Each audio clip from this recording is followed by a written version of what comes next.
Morshi police स्टेशनच्या हद्दीतील अंबाडा येथील शंकरराव नांदणे यांच्या मुलीचा विवाह कोरोनाच्या काळात दर्यापूर तालुक्यातील सांगवा येथील प्रवीण डाहे नामक युवकाशी रीतिरिवाजाप्रमाणे झाला होता। प्रवीण डाहे याची पत्नी पूजा डाहे गर्भवती असल्यामुळे ती अंबाडा येथील वडील शंकरराव नांदणे यांच्याकडे प्रसूतीसाठी आली होती। सुमारे 15 दिवसापूर्वी पूजा डाहे हिने एका गोंडस मुलाला जन्म दिला होता। त्यानंतर सदर महिला तिचे वडील शंकरराव नांदणे यांच्याकडे अंबाडा येथे मुक्कामी होती। बुधवारी सकाळी 3 वाजताच्या दरम्यान पूजा डाहे 15 दिवसाचा चिमुकला पियुष डाहे याला सोबत घेऊन रात्रीच्या अंधारात त्रिवेणी तलावावर गेली होती। सदर तलावात आईने मुलासह उडी घेऊन आत्महत्या केली। बुधवारी पहाटे शंकरराव नांदणे यांना मुलगी पूजा व बाळ घरात न दिसल्यामुळे इतरत्र शोध घेतला असता सदर महिलेचे शव त्रिवेणी तलावात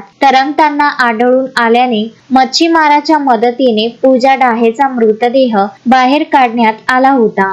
त्यानंतर पियुष डाहे यांचा मृतदेह तब्बल 6 तासांनंतर आढळून आला।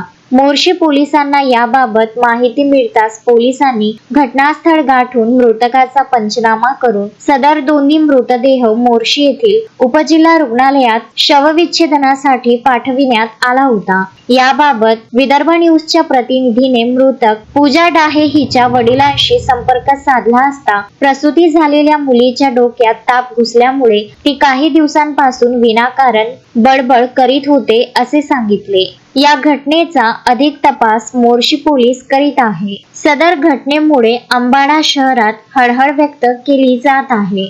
संजय गारपवार, विदर्भ न्यूज, मोर्शी।